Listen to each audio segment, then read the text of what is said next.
sore semuanya. Semoga masih semangat nih sesi terakhir. Tadi yang banyak yang nggak bisa nanya ya, tenang, tenang. Nanyanya di sesi ini aja. Bakal ada banyak kesempatan, banyak buat nanya. Jadi ntar stay aja, ntar bakalan ada kesempatan buat nanya, jadi bisa nanya-nanya. Nah, kita masuk ke sesi terakhir. Perkenalkan nama saya Wiku, saya dari hybrid.co.id. Kita bakalan ngomongin hal yang banyak banget diomongin, banyak banget rame gitu di sosial media, yaitu e-sport. The Asian Gaming Phenomenon. Nah di e-sport ini sebetulnya ekosistemnya gede banget dan tadi kan Mas Dennis bilang kalau gaming orang perikanan aja bisa. Di e-sport lebih bisa lagi, yang nggak ada kerjaannya bisa jadi content creator dan segala macam. Jadi si e-sport ini sangat besar, ada media, ada tim, ada content creator, ada community. Nah kita bakalan ngomongin nih dan ada perwakilan, tentu saja saya nggak akan sendiri, ada perwakilan dari masing-masing industri itu untuk ngomongin si ekosistemnya. Tanpa berlama-lama kita panggil aja langsung untuk nanti berkenalan lebih lanjut. Yang pertama ada Mas Rangga Danu, Vice President Marketing dan Sales ISBL dan Kincir.com. Tepuk tangan. Iya, langsung yang kedua. Silakan Mas. Yang kedua ada Pak Adrian Paulin, biasa dikenal Pak Ape. Kalau di sport kenalnya Pak Ape. CEO dan co-founder RRQ. Silakan Pak. Dan yang terakhir, nah ini yang ditunggu-tunggu nih sebenarnya. Ini yang paling cantik ya, karena cewek, kita kan cowok ya. Ada Mbak Nabila Napski Sultana, e-sport pro player RRQ Team. Silakan Mbak.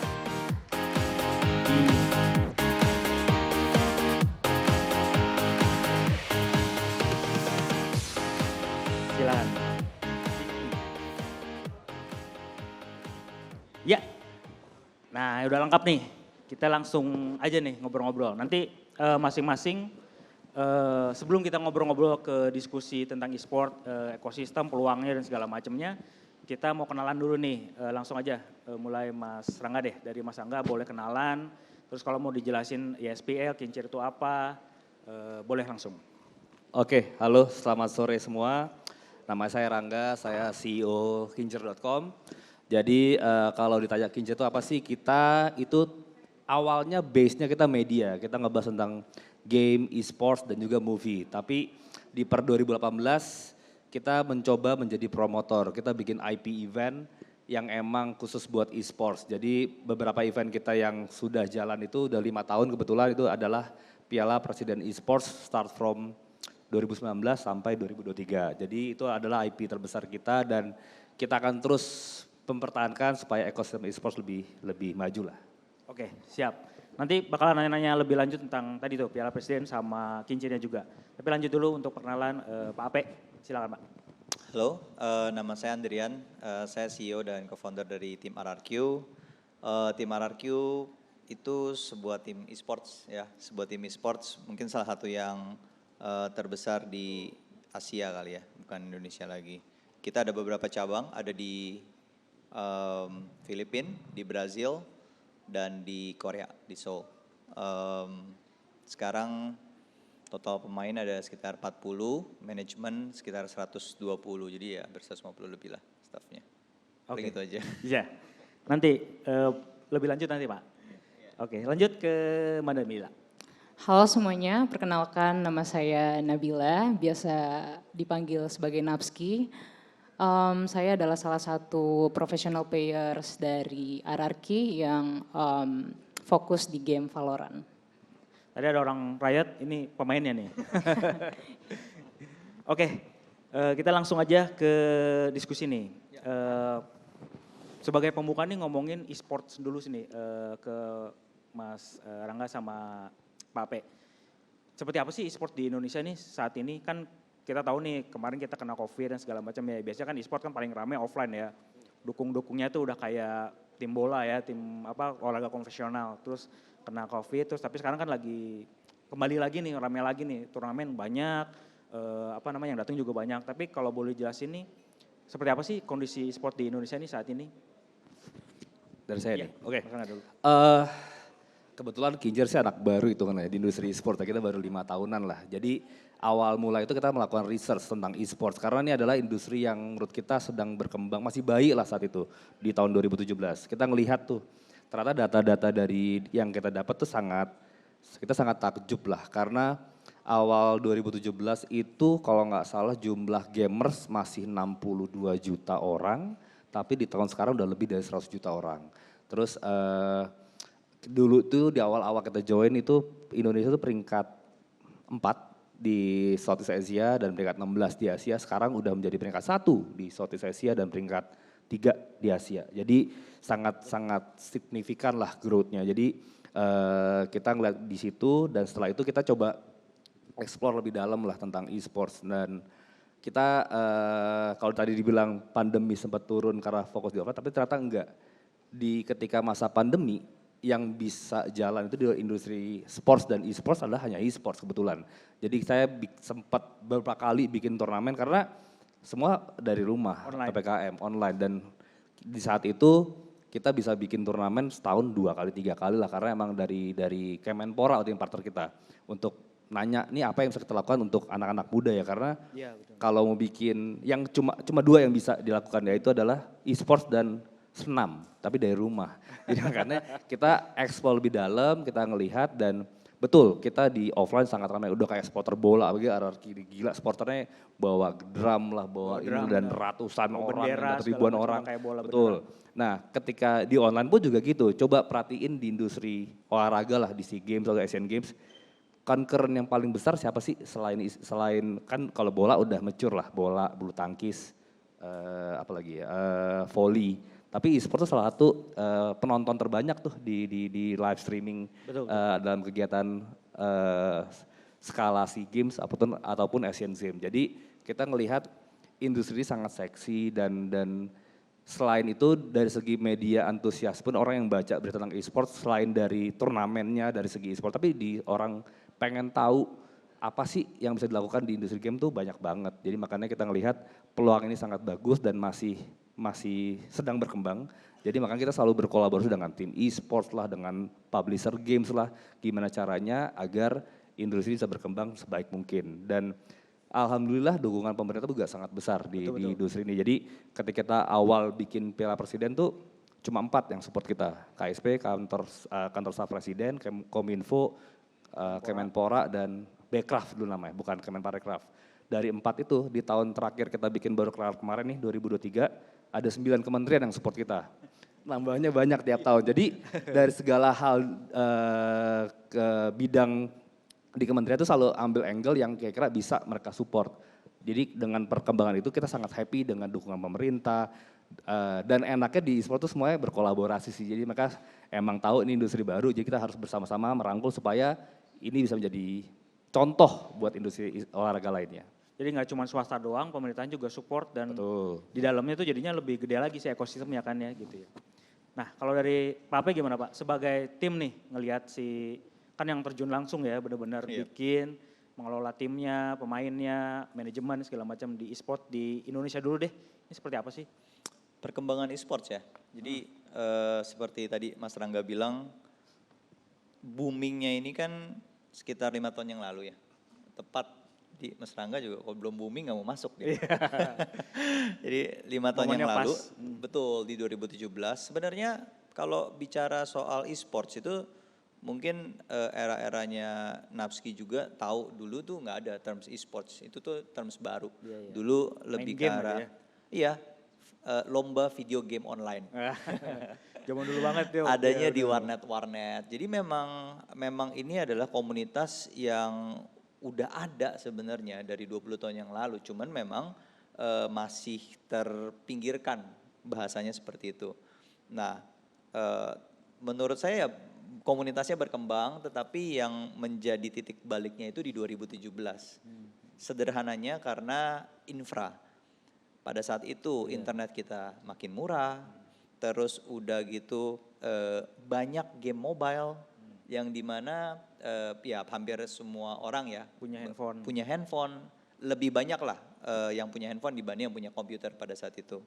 Terus yang ketiga adalah pada saat itu orang tuh udah mulai banyak yang bisa menikmati bukan hanya main tapi nonton. Nonton, ya, Karena ada banyak platform streaming pada saat itu. Salah satunya misalnya YouTube gitu loh. Jadi mau ngelihat pemain jago, mau belajar cara main game itu udah gampang, aksesnya ada, infranya juga udah tersedia dan ya itu tadi udah semua orang udah punya handphone, udah punya internet cepat dan lain-lain. Jadi di 2017 itu mulailah terms e-sports di Indonesia sendiri. Di luar negeri lebih cepat sebenarnya, udah dari 2010. Karena mereka 2011. PC gede juga kan di sana ya. Betul, tetapi di kita Nggak segede di sana gitu ya, beda. iya, Marketnya udah beda. gede tapi nggak bisa sampai segede itu karena berbagai macam aspek lah. Ya balik lagi kalau RRQ sendiri kan mulainya itu lebih lama sebelum 2017. 2013 RRQ udah mulai dan ya kita mengalami lah sebenarnya pasang surutnya e-sports dan transisinya dan lain-lain dan di 2017 baru mulai lebih diterima sama masyarakat sampai terakhir ini berubah jadi namanya olahraga prestasi Nah itu dia. oleh pemerintah. Jadi Ada SEA Games, ada segala macam udah masuk. bukan cuma mereka komit untuk bikin event ya skala nasional seperti Piala Presiden yang tadi IP-nya dari Kincir gitu loh yang Mas Rangga bikin, tetapi lebih dari itu udah bawa nama bangsa, udah bawa nama Indonesia dan ditandingin untuk memperebutkan medali. Artinya apa? Artinya udah nggak bisa dipandang sebagai sekedar hiburan atau hobi aja gitu loh. Udah masuk olahraga prestasi, makanya tadi ada kementerian yang dulunya 4 sekarang 9 disupport. Ya it's promising sih, menjanjikan gitu loh. Dan pemain-pemain juga makin banyak, kompetisinya makin seru, hadiahnya makin besar. Banyak pihak-pihak swasta yang mungkin kemarin-kemarin masih bingung kan, masih ragu, tapi sekarang mereka ngeliat wah ini engagementnya lebih tinggi dibanding saya promosi di tempat lain gitu loh. Jadi positif gitu loh dukungannya. Nggak hanya secara bisnis kan berarti secara prestasi pun sudah mulai diakuin dan pemain kita tuh jago-jago, maksudnya kita bisa sempat dapat emas Berapa kali? segala macam gitu ya. Kan kalau prestasi kan memang ada naik turun ya, tapi Betul. kita menjanjikan secara prestasi itu udah menjanjikan banget karena pernah lo dapat emas dan banyak juga kan emasnya. PUBG aja kan dulu Kalau dapat di dua-duanya sports, kan. kalau di sports kayaknya kita juara umum deh. Kalau di Juara umum Iya, kemarin. juara umumnya ya. Kemarin di Kamboja kita kita nggak juara dapat umum. tuh cuma 2 cabang kalau nggak salah ya. Betul. PUBG dapat, Mobile Legends dapat segala Iya, macam. iya. PUBG dua-duanya malah kan yang Iya. perorangan sama tim kan kita dapat. Jadi secara prestasi kan memang benar-benar berpeluang banget gitu. Dari Betul. sisi skill juga kita mampu gitu kan kayak gitu. Betul. Nah, sebelum ke Nabila nih, pengen turunannya Pak Ape. Kan tadi kita bilang ada tim dan segala macam. Sebenarnya seluas apa sih si ekosistem si e-sport kan kadang-kadang kalau teman-teman yang ngikutin kan nggak perlu jadi atlet kasarnya gitu. Kita bisa jadi yang lain dan segala macam kan. RRQ juga ada tuh, ada community buildernya, ya. ada streamer, Ya. ada atletnya, ada segala macamnya gitu. Kalau dari tim RRQ sendiri sih ya memang nggak selalu melulu menjadi pemain ya. Sebenarnya banyak peluang-peluang lain atau posisi-posisi lain dari kita ambil contoh manajemen deh. Manajemen RRQ aja ada sekitar 120 orang. Yeah. Dari mulai tim business developmentnya, dari mulai tim ya finance and accounting udah pastilah setiap company harus ada. Dari tim konten. Tim konten saya ada 30 orang loh, udah. Ada talent, Gede banget. talentnya yang ngurus talentnya, ada content creatornya, ada segala macamnya gitu. Betul, ada tim merchandising yang produksi semua jersey, semua t-shirt dan all the merchandise untuk fans. Ada juga tim untuk ngurusin talent kita kadang-kadang banyak berhubungan dengan brands untuk endorsement dan lain-lain, itu juga ada satu unit khusus gitu. Jadi sebenarnya peluangnya tuh banyak gitu loh, nggak melulu hanya jadi pemain e-sports aja. Orang kan kalau lihat di streaming kan, oh jadi pro player, padahal di belakangnya tuh industrinya gede banget. Gede banget.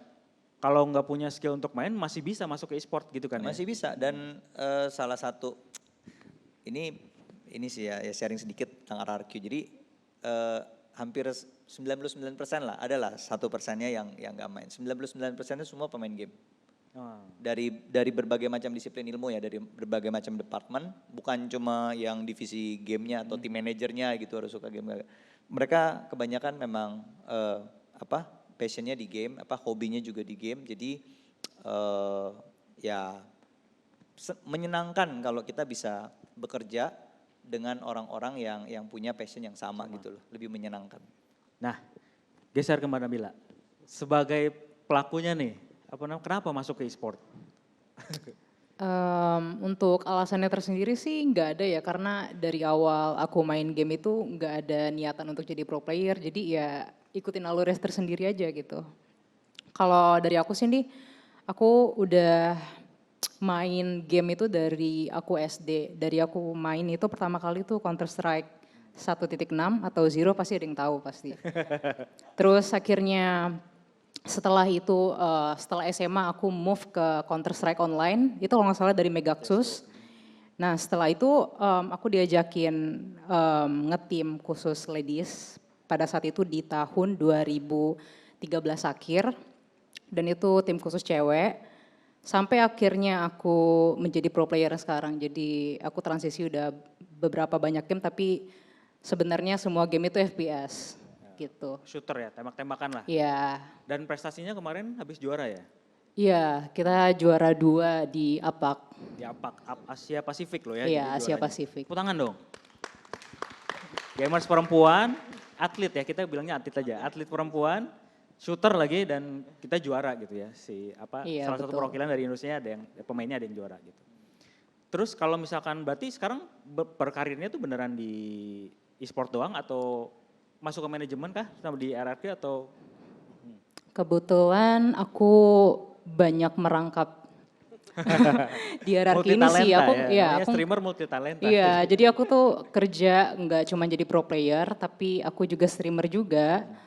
Terus aku juga banyak pendapatan dari endorsement dan attendance gitu ya, event. Nah itu ya, kadang-kadang kan kita melihat sebuah ekosistem tuh banyak juga unsur bisnisnya ya. Jadi memang ada prestasinya, ada juga seberapa besar sih peluang bisnisnya, dan salah satunya tadi kan Nabila bilang ada yang dapat endorsement, Ya, ada pekerjaan-pekerjaan lain selain si main gamenya tuh yang bisa menjadi pemasukan gitu ya.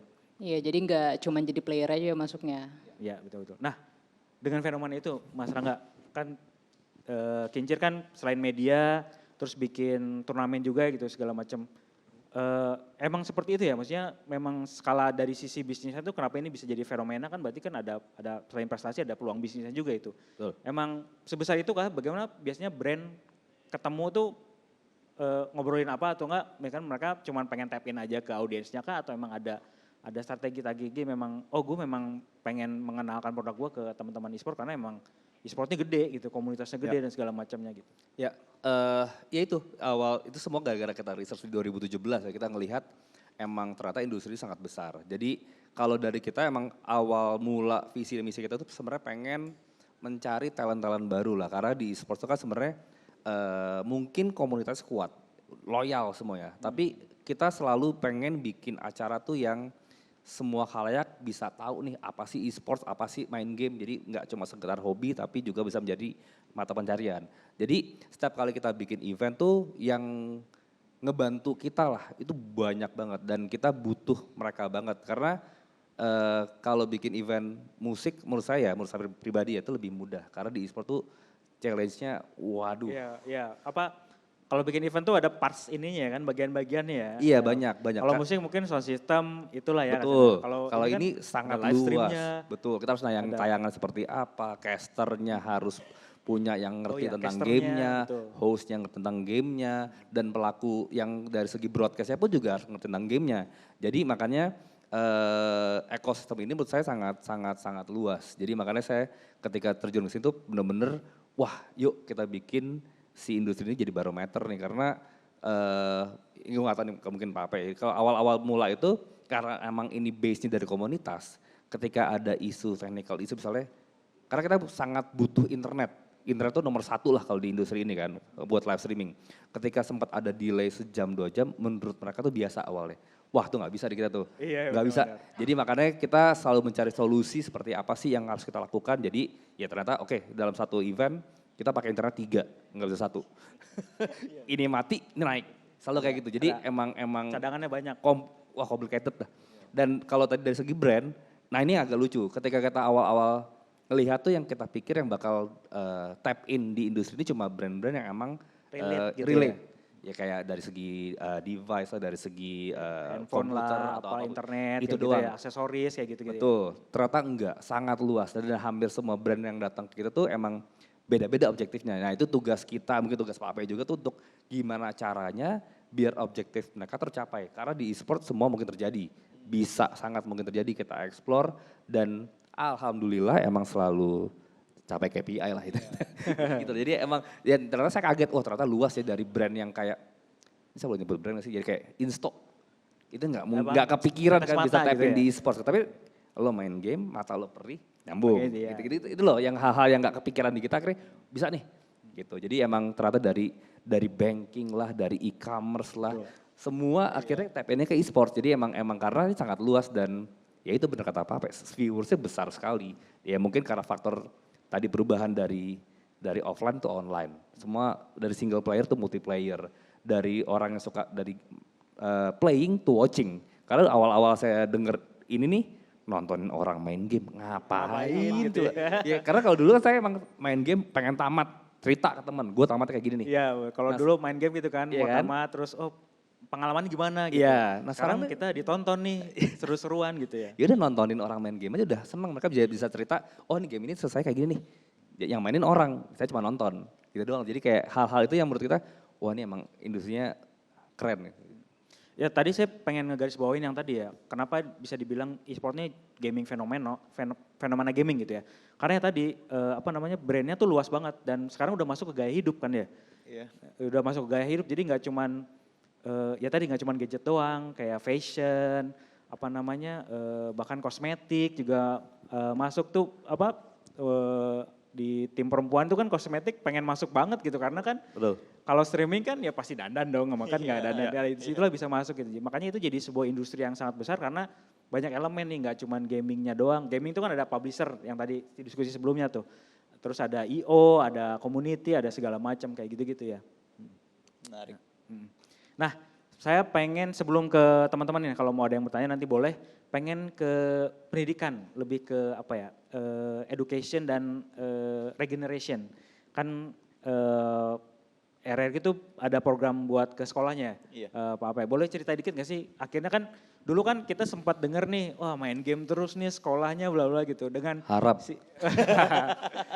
dengan seiring waktu kan kita bisa ngejelasin gitu bahwa main game itu nggak hura-hura, maksudnya Iya. ada yang bisa jadi jalur prestasi, ada yang bisa jalur karir dan segala macam itu. Akhirnya gimana sih bisa meyakinkan mereka bahwa akhirnya support gitu. Sekarang kan ada banyak turnamen sekolah juga banyak. Bahkan ada yang eskulnya juga udah Iya, ada segala macam. Udah ada. Ya, jadi waktu kita initiate this movement ya, project ini ya, namanya RRQ Mabar, main bareng ya kan. Jadi kita mau mengedukasi dan mensosialisasikan game dan e-sports ke sekolah. Kita padahal tahu ini kayak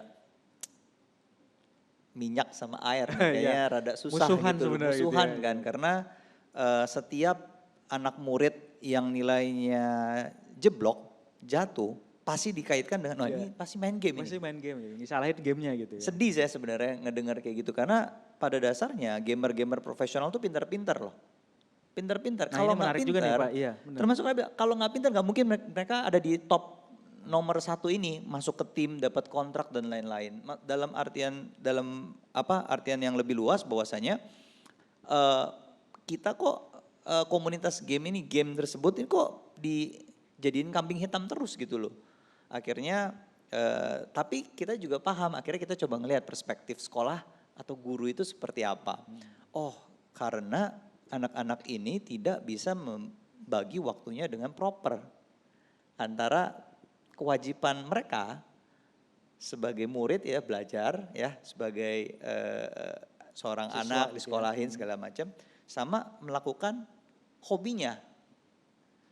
Nggak ada orang yang nilainya jelek, kamu sih kebanyakan belajar, nggak ada. Nggak ada kan, nggak ada. Kasih main game Kamu gitu loh. ngerjain tugas tuh terus, Iya, jadi makanya makanya burnout nilainya gitu. jelek gitu. Padahal pada kenyataannya ada loh yang burnout. Ada loh yang stres. benar-benar. Ada yang nilainya salah satu gitu loh ya. Jawabannya salah satu jadi nilainya 9,8 gitu. Stres. Iya, benar. Nggak Kena sempurna mental gitu ya kan, depresi gitu loh. Ya kan, ngunciin diri di kamar. Maksud saya harusnya nggak seperti itu, dan akhirnya kita bersama tim kita lihat perspektifnya, kita adain FGD sama guru-guru sama orang tua murid, kita doing seminar awal-awalnya nih. Jadi kita tahu oh concernnya mereka tuh apa sih. Akhirnya kita ke satu kesimpulan bahwa sebenarnya ini nggak usah dikotak-kotakan, ini bisa berjalan secara gitu ya. beriringan dengan bareng. Gimana? Ya e-sports atau game itu nggak lebih dari sekedar kegiatan untuk anak muda. Ada yang ya hobi buat ngisi waktu luang, untuk melampiaskan bakatnya, untuk bersosialisasi, dia bisa ketemu teman baru gitu. Kayak Napski bilang tadi, dia nggak ada kepikiran ketika dia main game, oh gue mau jadi pro player nih, gaji gue segini, gue mau keluar negeri, tanding dan juara. Nggak ada. Karena lebih karena penyaluran hobi, tetapi ketika dia bisa seriusin, mungkin bisa bela nama Negara. Indonesia ke ajang-ajang internasional, ke SEA Games, ke Asian Games dan lain-lain. Jadi pada saat kita ngejelasin perspektif ini ke guru-guru dan orang tua murid, bahwasanya ya ini itu ada ekskul basket, ada ekskul sepak bola, ya ada ekskul game juga gitu loh. Tapi saya bilang, kalau saya balik, apakah proper kalau misalnya ada ekskul badminton, dia main 10 jam badminton, apakah nggak ngeganggu pelajaran? Apakah kalau ekskul basket dia di lapangan basket seharian, apakah PR-nya kelar? Akhirnya time management, apapun yang dikonsumsi secara berlebihan nggak akan bagus. Pro player saya aja, Napski aja punya jam latihan. Strict ya, Iya, ada jam-jamnya. enggak tiba-tiba dari pagi melek latihan, sebelum tidur latihan, enggak bisa. Nomor satu akan jenuh, kedua nggak akan fokus, ketiga ya penampilannya nggak akan bagus gitu loh. Karena kombinasi tadi, akhirnya kecapean, kelelahan, otot-ototnya juga nggak maksimal. Poinnya adalah sesuatu yang dikonsumsi secara berlebihan nggak bagus. Dan akhirnya kita bisa menyampaikan itu ke sekolah dan guru-guru, orang tua murid, ya akhirnya diterima. Sampai sekarang udah ada 1.000 sekolah lebih yang participate Di seluruh Indonesia? Di seluruh Indonesia. Jadi bisa kok gitu loh. Jangan kita ngelihat wah pasti ditolak gini. Sekali ditolak ya enggak kan. Ada sekolah-sekolah yang lain yang lumayan berpikiran modern, terbuka, open untuk melihat bahwasanya ini bisa jadi salah satu hobi yang positif. Gimana positif? Ada beberapa sekolah akhirnya mengizinkan muridnya untuk mengikuti Turnamen. ekskul atau turnamen e-sports dengan satu syarat, nilainya nggak boleh jelek. Oh jelek. Iya. Jadi ketika di challenge seperti itu, Dia malah seneng kan, oh gue para bisa main murid, nih. betul, Gitu ya. para murid akhirnya akan, ya tadi Mas Rangga bilang KPI-nya untuk sekolah, jangan sampai ada yang jelek nih, minimal jangan sampai ada yang merah mata pelajarannya. Habis itu baru dikasih izin sama sekolah dan gurunya untuk berpartisipasi, win-win. Sekolah juga merasa kewajiban dia untuk mendidik peserta didik ini terlaksana dengan baik. Di sisi yang lain, anak murid juga ngerasa, wah sekolah gue ngertiin gue ya.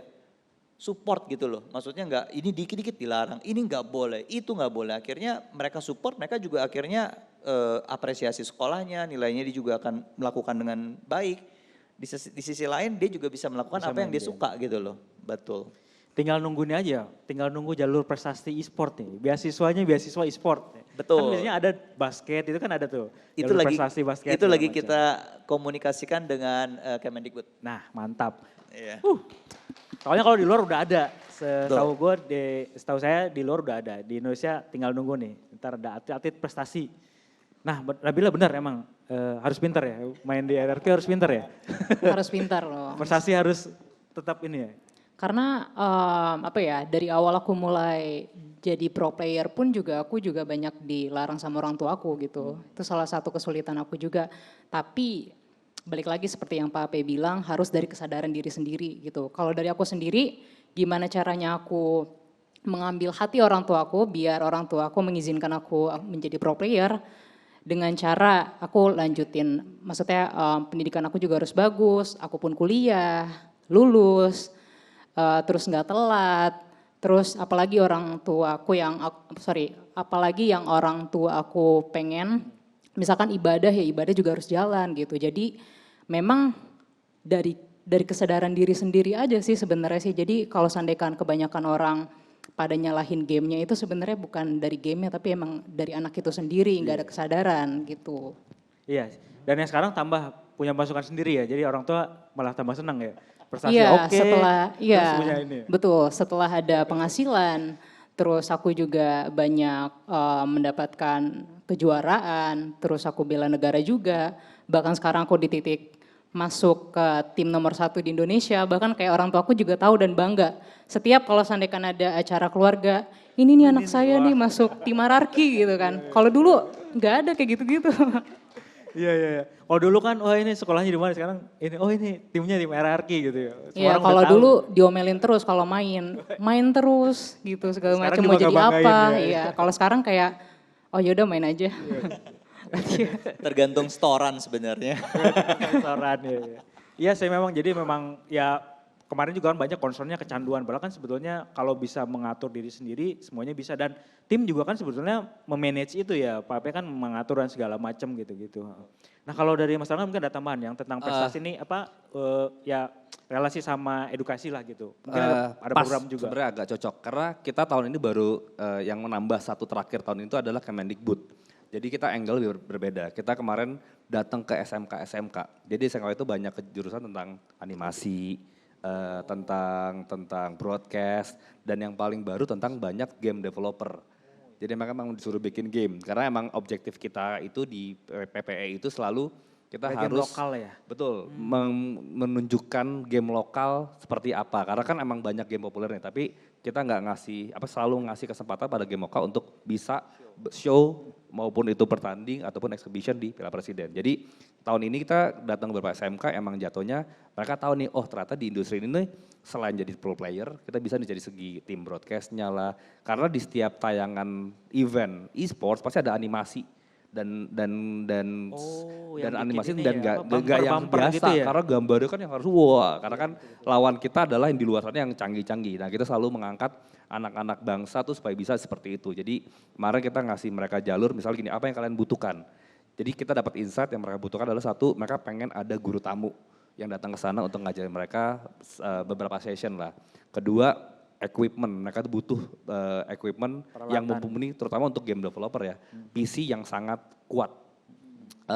Yang ketiga ya jalur, ketika mereka sudah lulus kita kasih kesempatan mereka untuk magang di tempat kita lah atau kita akan share ke beberapa game developer nih untuk lo bisa coba nih anak-anak bangsa nih supaya berkarir di game developer ataupun di kita sebagai promotor di event ataupun di tim e-sport. Seperti Biar itu. mereka tahu juga industrinya seperti apa gitu ya. Iya, sangat luas soalnya. Sama tadi di Piala Presiden juga ada game lokal yang di-e-sport kan ya. Jadi kalau teman-teman kenalnya game-game luar gitu ternyata di Indonesia juga udah ada game yang di-e-sport kan gitu ya. Boleh cerita dikit gak? Jadi gamenya gini, apa tuh? Di awal Ada tahun dua tuh ya kita kalau hanya nggak salah pakai ya? game populer kan, bahasa itu Mobile Legends lah di tahun 2019. Dan kita ngediskusi tuh dengan government gimana caranya biar ada game lokal yang bisa bersanding atau ada di turnamen kalian katanya.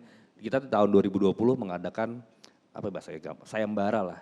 Kita mencari game lokal untuk showcase. Awal itu kita bikin showcase tapi kita tambahin exhibition dengan prize pool yang sangat tinggi. Jadi biar menambah daya tarik bagi para gamers untuk mencoba game tersebut. Dan kita juga mengundang public figure yang gede lah supaya ini mah karena kita niat untuk ngejelasin game lokal itu juga bagus loh. Kita ngundang siapa tuh? NZ saat itu. Oh, untuk NZ, bermain NZ. game jadi yang menang tanding lawan NZ. Gitu. Jadi emang gimmick-gimmick yang kita bikin tuh supaya game lokal ini bisa Keangkat gitu kelihatan. ya. Dan di tahun berikutnya game lokal itu menjadi game yang kita pertandingkan dengan prize pool yang sama dengan game populer. Jadi emang kita selalu mengasih kesempatan. Saya bilang setiap saya press call saya ngomong kalau ada emang game lokal yang bisa yang kompetitif lah kalau di kita ya dan punya spectator mode, ayo diskusi, kita bisa ngapain. Jadi setiap tahun tuh kita ada 3 game lokal, ada 2 game lokal, pokoknya intinya selama game itu siap, kita akan pertandingkan. Iya. Dan genrenya juga macam-macam ya, ada yang Banyak. fighting, ada yang Betul. MOBA juga ya. Betul, tahun lalu kita juga ada Battle Brawl ya, 3 lawan 3. Oh iya iya iya, Battle Iya. Brawl tuh buatan Toge ya.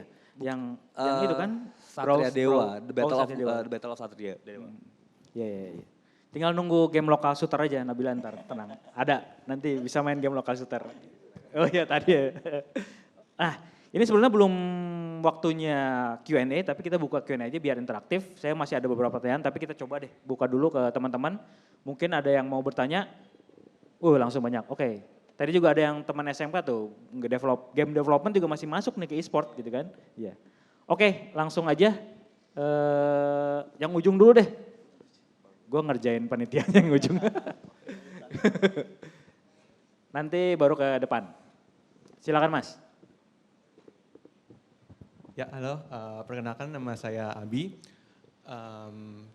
Saya mau bertanya, sebenarnya mau cerita dulu sih. Sebenarnya kalau hubungan dengan e-sport itu kan pasti berhubungan dengan game kompetitif ya.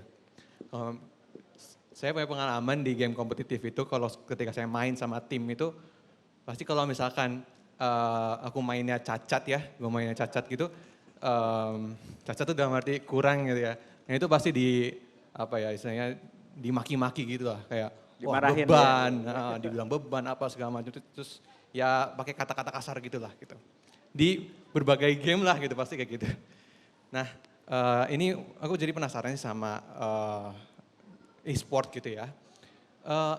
Kalau untuk membangkitkan semangat biar nggak jadi beban atau jadi performanya bagus gitu, apakah dengan memaki-maki itu adalah solusi yang terbaik gitu? Atau mungkin ada nggak misalkan, saya juga nonton kayak streamer-streamer juga yang main game kompetitif itu cenderung anger manajemennya tuh kurang gitu. Jadi kalau misalkan kena lose streak gitu terus marah-marah lah apa segala macam gitu. Nah ini aku mau nanya aja khususnya Kak Napski sama Pak Ape gitu. Ada nggak sih di tim e-sport tuh belajar tentang anger management, terus juga jangan ada maki-maki gitu, jadi respect each other gitu, biar oh ya kalau misalnya yang kurang ya dilatih lagi gitu. Siap, Nego. Ini curhat pemain Pak. Pemainnya harus di carry terus, harus digendong terus nih, jadi curhatnya gini nih. Boleh, langsung menjawab aja. Kalau untuk dimaki-maki sama orang tuh sebenarnya udah keseharian aku ya. Tapi aku juga punya pengalaman di tim aku di mana di tim aku yang sekarang ya. Namanya kita ngetim berlima, di mana kelima orang ini punya sifat yang berbeda dan kontrol emosi yang berbeda-beda gitu. Tapi untuk di tim kayak di tim aku yang sekarang di RRQ, kita biasanya punya coach. Nah coachnya ini biasanya kalau seandainya kita misalkan kita lagi stres dibantai-bantai pas latihan, udah pasti kita emosional dong dan stresnya pasti meningkat. Otomatis pasti ada dari kelima player ini, pasti ada yang marah-marah, ada yang blaming, ada yang kesel sama diri sendiri karena nggak bisa nembak. Nah tapi disitulah posisinya coach tugasnya di situ. Biasanya kalau lagi ada yang kayak gitu, setelah latihan kita biasanya adain briefing. Atau salah satu dari player yang bermasalah itu biasanya dipanggil untuk diajakin ngobrol satu sama lain kayak, lu kenapa, keselnya kenapa? Oh gue kesel sama dia soalnya dia mainnya bodoh gitu, mainnya cacat. Terus nanti coachnya ngasih tahu kayak, iya tapi lu harus tahu konsekuensinya kayak gini nih dan lu tuh gak boleh marah-marah. Karena kalau seandainya kita gak bisa ngontrol emosi di dalam tim, itu buat nge-comeback gamenya tuh akan susah. Let's say, kemarin aku lagi ada turnamen dan kondisi kita lagi kalah. Kalau seandainya dari kelima player itu nggak bisa kontrol emosi, kita pasti bakal, let's say skornya, kalau di Valorant itu misalkan 10-2 itu kebantai. Tapi kita bisa nge-comebackin itu dan jadi menang, kenapa? Karena kita bisa ngontrol emosi. Tapi kalau seandainya kita nggak bisa ngontrol emosi dalam kelima player ini, udah pasti nggak akan bisa. Buat comeback itu udah hopeless, udah nggak akan bisa. Jadi sebenarnya kalau seandainya kamu sebagai player cuman main-main aja, terus kamu dibacotin segala macem, ya biarin aja lah. Kalau aku biasanya kalau seandainya di game ada yang bacotin, ketemu di ranked, aku mute aja gitu. Tapi kalau seandainya kan udah ngetim itu udah jadi problem yang harus diperbaikin. Gitu, biasanya harus ada orang yang harus lebih speak up buat ngajarin dia kontrol emosi gitu sih. Ya, sebetulnya kan Semoga mirip bijak. kayak tim bukan tim beneran, sorry. Tim konvensional kan kayak di bola juga. Lo kalau nendangnya penaltinya nggak masuk ya pasti dimarahin gitu kan. Mungkin dihukumnya harus lo lari gitu. Seberapa keliling, cuman kalau di sport ya apa namanya karena nggak fisik ya jadi kan apa namanya jadinya anger apa lebih ke marahnya ke monitor lah ke apa gitu ya. Jadi lebih terlihat gitu. Sebenarnya mirip-mirip kayak olahraga konvensional kan ada bagian dari tim yang menenangkan itu dan menetralisir. Nah, kalau ya ada tambahan? Kalau dari player sendiri juga harus tahu diri sih untuk kontrol emosi karena semakin kita nggak bisa kontrol emosi, permainan yang kita mainin juga akan jadi lebih buruk gitu. Kayak nembaknya juga nggak kena, miss, terus komunikasi ke Tim teammate lain juga susah, buruk dan ujung-ujungnya kalah. Jadi buat apa gitu? Lebih baik ya kontrol aja emosi. Kalau dari tim sendiri emang ada ini ya apa mungkin bisa dijelasin juga Pak Ape, prosesnya gimana sih Oh iya. untuk bukan melerai ya, menjaga biar Menjaga ya. Ya, ekosistemnya sehat juga dari sisi komentar dan segala macam gitu. tadi setuju sama Napski bilang bahwasannya ya untuk tim tuh lebih krusial ya. Kalau kita pemain casual harusnya ada fitur di dalam game itu ya di mute gitu loh. Yang orang ini nggak bisa ngomong lagi atau Atau orang tulisannya ini ada bintang-bintangnya sekarang betul, kan banyak yang gitu betul, ya. betul. Kayak Ya udah disensor kita gitu nggak ya, usah dalam tanda kutip. dengerin aja gitu loh. Cuman kan akan jadi masalah kalau teman kita sendiri yang ngomong kayak gitu kan. Samping kita lagi misalnya. Iya, Lu begini-begini. Nah kalau di tim profesional sendiri saya pikir ini udah lumayan umum ya. Di luar negeri juga udah kayak gini. Jadi ada satu either pelatihnya punya kemampuan untuk apa ya. Untuk membantu restore si pemain ini dari mulai cara dia komunikasi, cara dia nanyain masalahnya kayak gimana dan cari solusinya, atau memang ada tenaga khusus, psikolog khusus yang memang disediakan sama tim untuk ngebahas. Karena kadang-kadang permasalahannya bukan cuma teammate-nya nggak perform, tetapi mungkin ada masalah Persoalan, ya di iya. sama keluarga, Iya, sama lagi ada masalah segala pacarnya macam ya, dan kayak gitu ya. lain-lain. Dia lagi murung, dia sedih, dia nangis. Jadi eh, masalah-masalah umum selayaknya anak muda lah. Tetapi kalau misalnya treatment kitanya proper, benar, saya pikir nggak ada masalah gitu loh. Dan kalau misalnya nggak terlalu tahan sama hujatan-hujatan itu ya di dalam mute. fitur gamenya di mute aja gitu loh. Jadi nyantai, enjoy sendiri. Kalau misalnya ada temen yang ngomong kayak gitu, saya pikir ya pilihannya dua ya. Ya Nggak temenan. nggak temenan lagi atau kita ajak balas ngobrol. gitu loh. Iya, Iya, iya. iya. Maksudnya dikomunikasiin sih. Menurut saya itu klasik lah dan saya setuju tadi mau nggak cuman game ya, nggak cuman e-sport, sebenarnya olahraga yang lain pun juga pasti Sama akan, aja. lu kenapa kok tendang penalti nggak masuk sih? Pasti ada teguran seperti itu dan menurut saya selama batasannya wajar dan memang tujuannya untuk membuat kita lebih baik ya nggak masalah, asal jangan sampai verbal abuse, itu juga nggak Nah, itu sehat dia. lah. Itu sih. Nah, yang verbal abuse itu kan kalau di turnamen kan ada rules-rulesnya ya. Mungkin ini juga tambahan nih informasi, kan ada peraturan-peraturan yang ditekankan bahwa kan sekarang kan lagi campaign juga ya bagaimana cara bermain e-sport itu biar sehat. Ya. Sehatnya dalam artian bukan sehat jasmani tapi komunikasinya, apa namanya, komentarnya dan segala macam juga diajak untuk teman-teman ekosistem ini buat lebih sehat gitu, lebih santuy gitu. Ya, ya kalau di kita kan emang namanya kompetisi ya, intinya kan sportivitas kan. Makanya kalau di kita selalu bikin regulasi itu pasti melarang lah hal-hal tersebut. Sama seperti industri olahraga lainnya. Jadi dari kita yang kalau yang bisa kita handle seperti player itu bisa kita handle. Kita bisa ngasih mereka sanksi.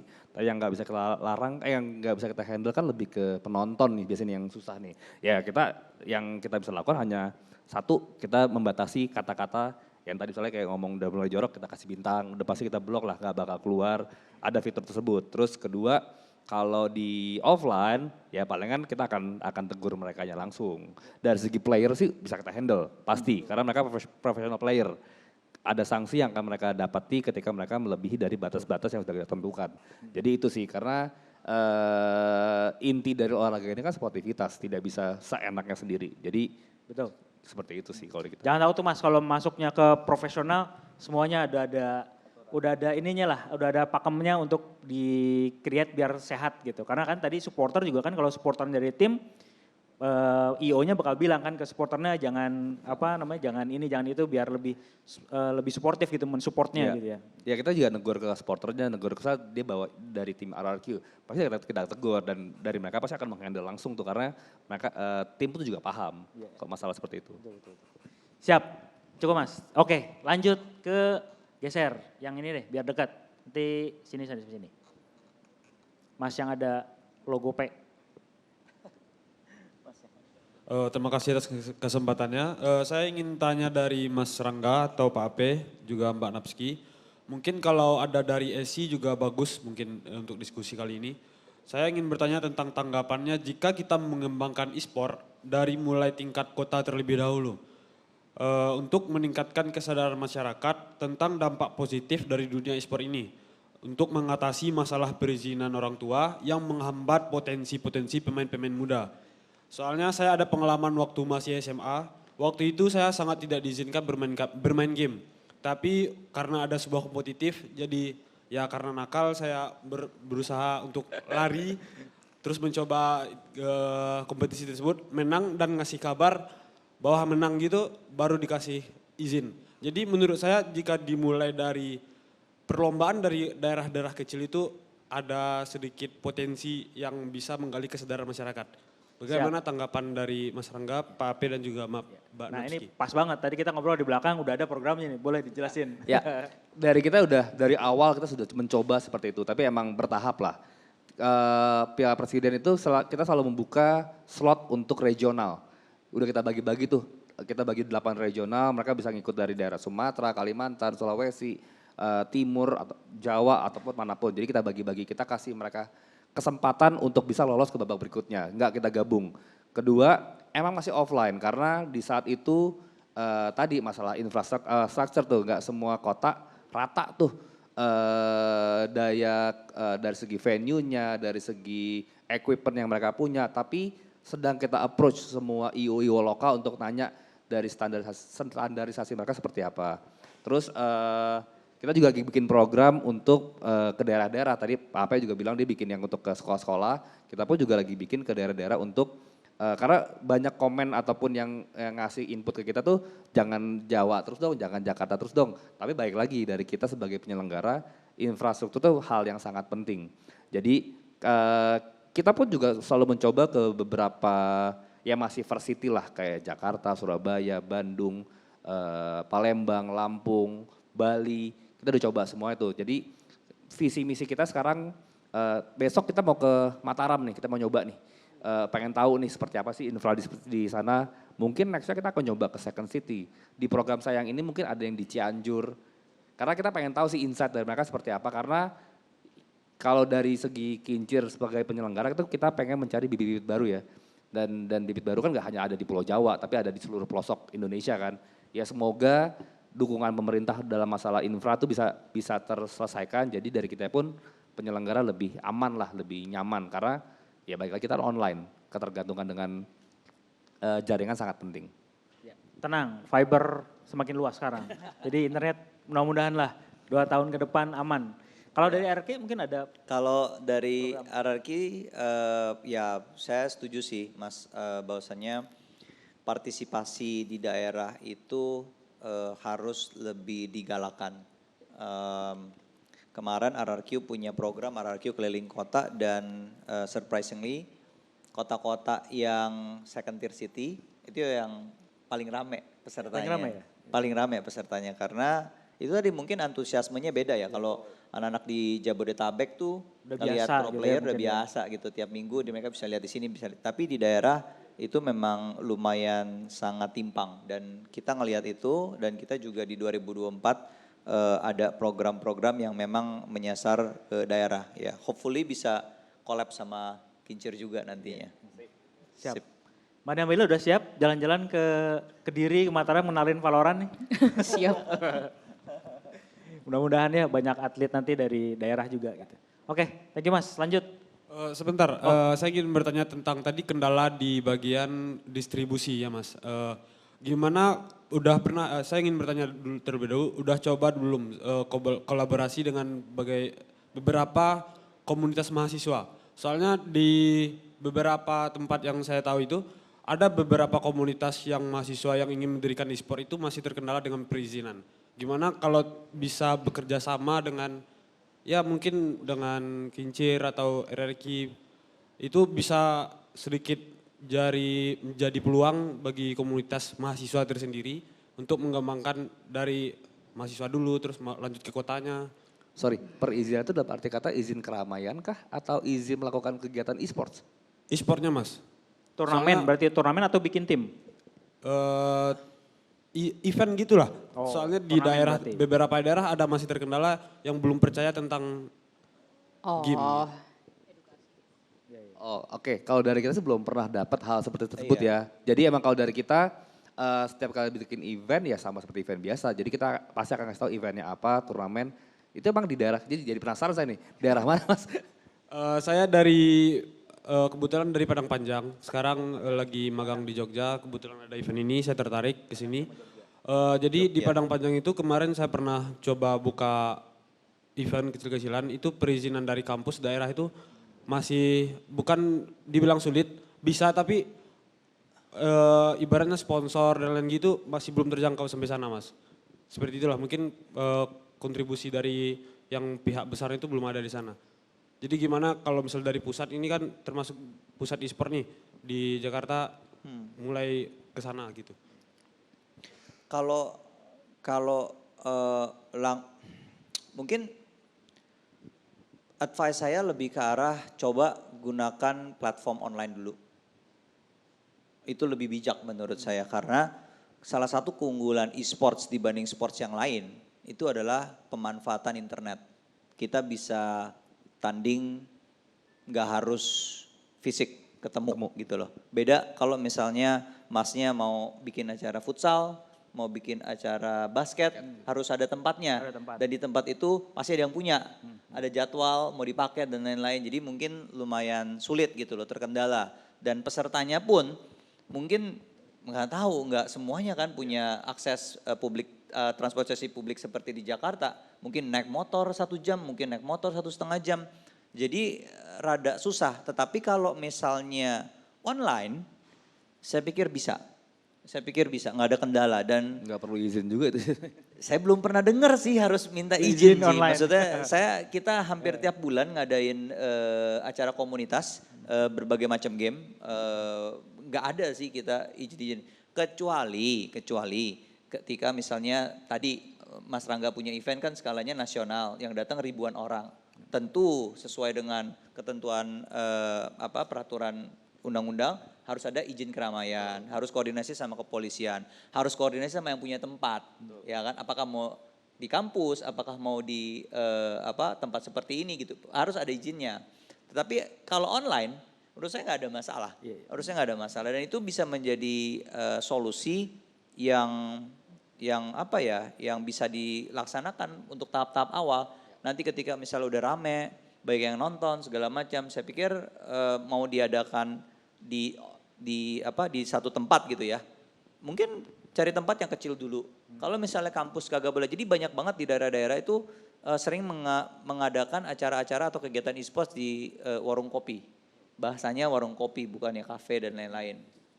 Tempatnya outdoor, yang penting ada internet. Wifi kencang, Ada jalan. colokan listrik. Iya, tinggal ngomong sama ownernya aja, saya bawa temen nih, potensinya Bawa bisa, masa gitu. bawa masa nih, potensinya bisa 100 cangkir, 50 cangkir mungkin ngebantu gitu loh. Dan koordinasi si seperti online juga tadi kan mungkin kalau kendalanya sama kampusnya biar bisa kasarnya ada portofolio gitu ya bahwa Betul. kampus kita udah segini loh, ada berapa yang ikut dan segala Betul, macam dan betul, semuanya pengen betul. masuk ke prestasi nih ya nggak cuma pengen main game jadi mungkin bisa dijelaskan juga akhirnya si kampusnya juga ngasih diberi pengertian lah ya Ya. kayak tadi Ya. Pak Ape jelasin biar akhirnya jadi mereka bisa mengerti gitu dan kalau masalahnya sponsor juga sama juga kayak online kan ngumpulin dulu nih masanya view-nya berapa segala macam nanti otomatis mungkin yang lokal-lokal di sana. Sekarang kan banyak juga yang sponsornya tuh kayak kopi di lokal mana kayak gitu kan kayak jualan tempat makan apa pengen jadi sponsor segala macam dari situ mungkin baru bergerak lagi baru yang gede kayak gitu. Siap, thank you Mas. Lanjut. Ya. Yang baju hitam? Paling depan.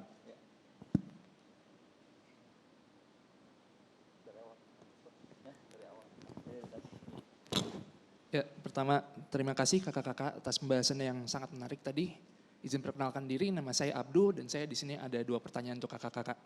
Mungkin yang pertama ya, ini untuk semuanya tapi mungkin lebih resonate ke Kak Napski sendiri. Apa sih achievement yang pertama dirasain yang membuat kakak-kakak merasa, wah saya cocok banget nih di dunia e-sports.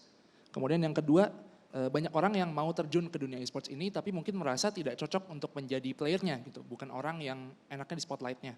Nah, kira-kira barrier to entry untuk kami, terutama fresh graduate ya mungkin ya, yang ingin masuk dari segi bisnis dan manajemennya itu seperti apa? Mungkin dari marketingnya, finance-nya, HR-nya, pokoknya bilang-bilang yang lebih ke supporting. Itu aja, terima kasih. Oke, siap. Silakan. Achievement, mungkin lebih cocok Mbak Nabila kali ya. Kalau untuk achievement sendiri sih aku gimana aku ada, ini kayak gue cocok nih di sports, itu ketika aku menang di turnamen WSG, jadi itu dia turnamen skala internasional dan world champion gitu di bidang CSGO. Dan aku tuh juara 1 untuk Asia Pasifik.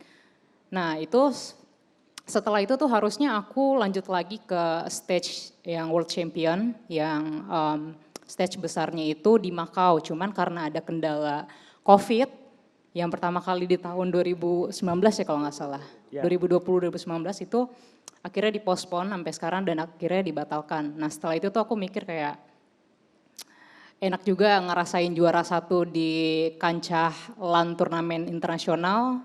Kayak vibes-nya beda aja gitu, kita main di stage, terus banyak viewersnya, terus setiap kita menang ada yang sorakin, dapat prize pool juga gede. Dari situ titik aku kayaknya gue cocok jadi pro player di sini gitu sih. Siap. Yang kedua paling ini mungkin tips kalau mau masuk tapi bukan jalur atlet kali ya. Gitu, ininya apa nih, apa yang harus dipersiapkan? Apa harus lulusan bisnis manajemen atau gimana? Kalau di saya ya khususnya di RRQ nggak ada sih, lebih ke arah kan semua staff kan selalu ada interview sama saya terakhir. Saya selalu nanya main game nggak?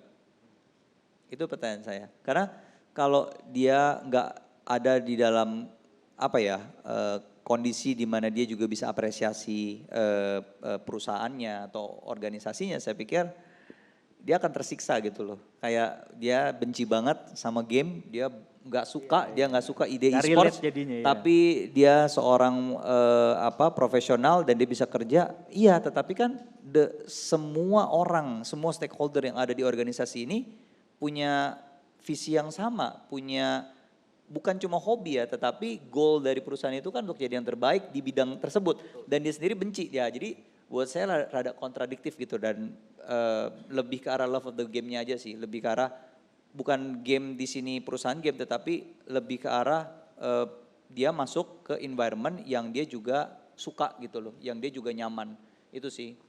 Disiplin ilmunya macam-macam. Macam-macam. Saya setuju tadi banyak yang dari sarjana peternakan, jadi 3D artist dan lain-lain, ya sama di RRQ juga sama, banyak yang dari disiplin ilmu macam-macam masuk ke BizDev, masuk jadi editor, jadi graphic designer, jadi content creator. Ya saya selalu nanya kayak suka game gak gitu loh. Bukan berarti dia main 10 jam sehari ya, bukan, tetapi dia oh ya saya suka nonton. Buat saya itu udah cukup gitu loh. Jadi barriernya sebenarnya nggak ada sih sama sekali. Malah sebenarnya saya ngerasa para profesional atau fresh grad itu lumayan takut masuk ke e-sports menurut saya. Karena dia pikir wah mendingan di industri yang lain gitu-gitu. Jadi ya mengencourage lah kalau misalnya punya bakat dan suka game, mau be part of this growing industry, why not? Belum tahu salary-nya aja apa ya. Kalau udah tahu salary-nya nolnya berapa mungkin join juga. Gitu. Boleh juga ya. Iya. Kalau dari Mas Alam ada tambahan multimedia mungkin kan. Wah itu kalau juga. kita iya sangat luas sih sebenarnya karena kalau kita beda dengan Pak Ape deh, kalau punya player, kalau kita nggak punya player, kita lebih ke pelaku ya kita lebih kayak media dan promotor dan itu sangat luas. Kita butuh tim konten, kita butuh tim marketing, kita butuh tim sales, kita butuh tim PR. Jadi emang sangat luas saya bilang tadi, makanya dan kita sangat suka dengan fresh graduate Karena kita butuh ide-idenya. Dan benar kata Pak Ape, basic utamanya dia emang suka game. Karena kalau dia nggak suka dan at least nonton lah. Kalau dia nggak suka itu pun karena kita butuh referensi baru. Karena mungkin yang audiens e-sport kan emang anak-anak muda ya. Ya mungkin udah gak relevan juga di saya ketika gue sukanya A. Ternyata emang audiens e-sport sukanya B gitu. Jadi kan emang kita butuh insight dari mereka untuk oke Pak, kemarin saya ngeliat ada turnamen e-sport kayak gini, bikin kayak gini yuk. Ya yuk gitu. Jadi kita butuh referensi mereka kayak kita pengen bikin turnamen e-sport di Indonesia Arena atau GBK sekalian. Ya kita juga pengen, tapi kan kita butuh data-data yang valid untuk yuk kita bikin di GBK itu berapa? 85.000 orang. Bisa full nggak, useless nggak, kayak gitu loh. Jadi terbaik kita pernah bikin tuh di Istora. Kapasitas itu sekitar yang nonton sekitar 13.000 orang, 12.000 orang. Jadi ya kita ingin melebihi rekor itu tuh. Jadi supaya, karena di luar sana kan udah satu stadion full ya. Tapi baik lagi karena kan mereka gamenya lebih luas, lebih lama dan udah kita masih baik lah tapi udah lari jalannya. Jadi kita butuh dukungan pemerintah juga dalam hal itu malah. Ya, lulus langsung daftar Mas, langsung diterima. Oke ini sebenarnya udah habis sih, tapi kayaknya satu lagi nih, boleh deh ya. Yang terakhir nih, Masnya yang ini nih, terakhir. Ntar kalau yang belum nanya bisa ketemu di belakang panggung, langsung nanya direct. Mas di atas tuh Mas, yang baju abu-abu.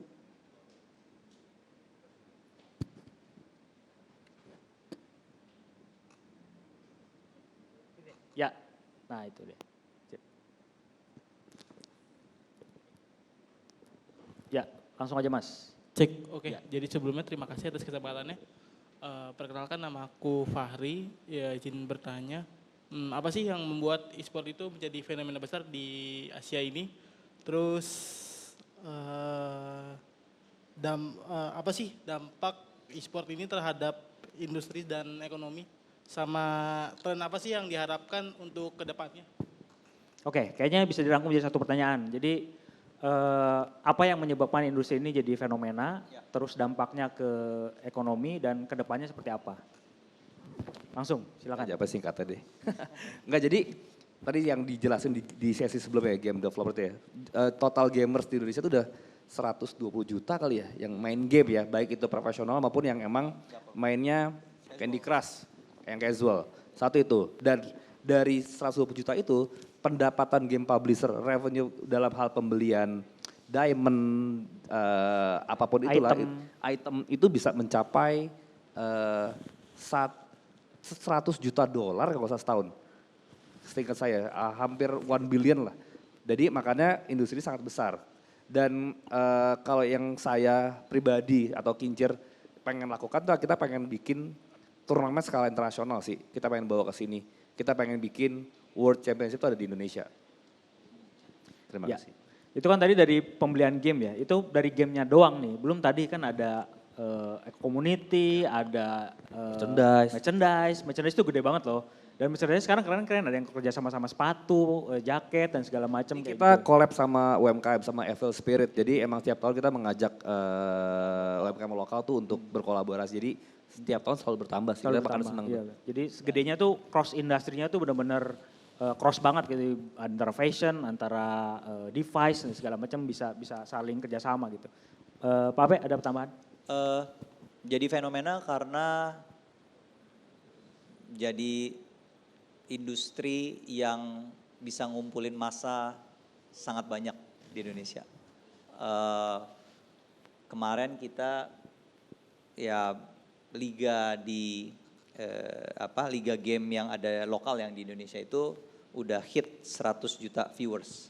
100 juta ya? 100 juta viewers untuk satu season. Jadi bisa dibayangkan kan, maksudnya gabungan dari berbagai macam olahraga tradisional juga nggak sampai segitu. Itu akhirnya menjadi fenomena. Dan dampak ekonominya ya menurut saya luar biasa besar. Satu karena di Asia Tenggara, even di dunia kita kan keempat ya. Di Asia kita hanya kalah dari China dan India, ya India juga Asia. Dan di Asia Tenggara kita nomor 1. Jadi ketika bicara soal market, ya Indonesia nggak bisa dipungkiri gitu loh. Dan jumlah pemainnya itu berbanding lurus dengan jumlah populasinya. Jadi memang besar gitu loh. Tadi setuju sama Mas Rangga juga bahwasanya yang lokal nih perlu di-push karena kuenya luar biasa menggiurkan gitu loh di Indonesia. Sebelum ke Asia, Indonesianya juga gede. Gede banget, gede banget, gede Bahkan banget. tim-tim luar juga ada yang established juga di sini Ada, kan. ya, Jadi ya makanya ngincar saking gedenya, saking potensialnya mereka bikin cabang di sini, mereka bikin perwakilan di sini, publisher dari negara luar juga kalau kalian jeli ya, nggak ada yang home base-nya di Malaysia, sorry ya di Vietnam atau ada di Indonesia. Kenapa? Karena pasarnya luar biasa Ya, besar. kayak contoh Riot lah. Kan Langsung aja ya, Riot gitu. Ada Riot di mana ada di negara-negara Asia Tenggara yang lain. Adanya di Indonesia, itu lumayan besar. Dan tadi saya sedikit mau mengkoreksi Mas Rangga tadi. Tentang revenue perputaran uang itu bukan 100 juta per tahun, tapi 100 juta per bulan. 100 juta dolar per bulan. Yeah. Bisa dibayangin nggak itu yang kecatat ya? Yang Maksudnya publish domain publisher publik yang lah ya. iya. Dolar kali ini. US dollar, dolar, bukan 100 juta rupiah, bukan. 100 100 juta dolar per bulan. Bisa dibayangin nggak? Itu dari Indonesia aja, dari Indonesia aja. Jadi dampak ekonominya luar biasa besar. Event-event makin banyak, Kinjer juga banyak banget agendanya. Dia collab sama banyak macam brand, punya IP sendiri. RRQ juga sama, kita punya berbagai macam divisi game.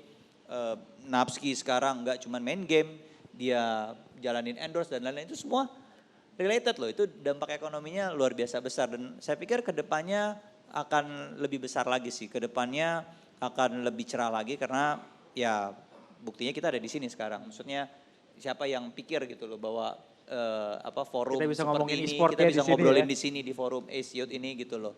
Jadi ya buat saya it's just getting better and bigger gitu loh.